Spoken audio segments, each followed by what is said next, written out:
ოცდათოთხმეტ წლის მზია მახარაძე ერთოთახიან ბინაში მარტო ცხოვრობს. ბინა ეგრეთ წოდებულ სამხედრო ქალაქში სახელმწიფომ საჩუქრად გადასცა. იღებს დახმარებას და პენსიას, თუმცა თანხა ხშირად არ ყოფნის და იძულებულია დამატებითი თანხა შეშის დაჭრით გამოიმუშაოს. თან თუ მე ვერ შევძელი, მეგობარი მიმყავს ხოლმე და ორნი ერთ დღეში და თუ მე მარტო ვარ მეორე დღეს ერთ დღეს თან ხა გოგო ვარ და ხა ძნელია მაინც ფიზიკურად ესე და ეს ფეხიც რომ ტკივა რაღაცა ვიღლები და მეორე დღეს ვამთავრებ.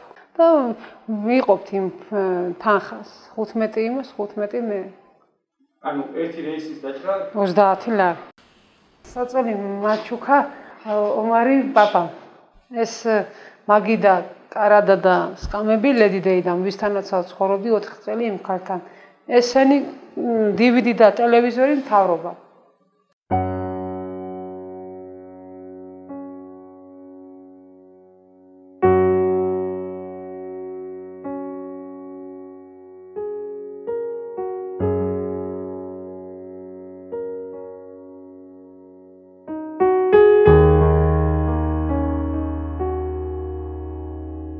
მზია 1980 წლის 2 თებერვალს ქალაქ ბათუმში დაიბადა, თუმცა სურამის ინტერნატში ჩააბარეს. 6 წლიდან გურჯაანის სპეცსკოლაში სწავლობდა. სკოლის დამთავრების შემდეგ კი თელავის სკოლა-ინტერნატში გადმოვიდა საცხოვრებლად. მესამე სართულზე პირველი ოთახი.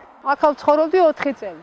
მე რო აქაც აღარ შეიძლებოდა, მე ვცხოვრობდი ქალთან. მე ქირით და მე იქ მომწეს ბინა. ჩემი გულს ისას ტკიოდა, ეხლაც ესე ვარ, რომ ისა ყველას რომ მოსდიოდა ის დედა მე რო არავინ არ მომდიოდა, ავდიოდი და ვტიროდი ხოლმე. არა რომ ვიყავი, ჩემი დაბადების დღე არ ვიცოდი. ცოტა რომ გავიზარდა დირექტორმა მომცა მე ეს დაბადების მოწმობა.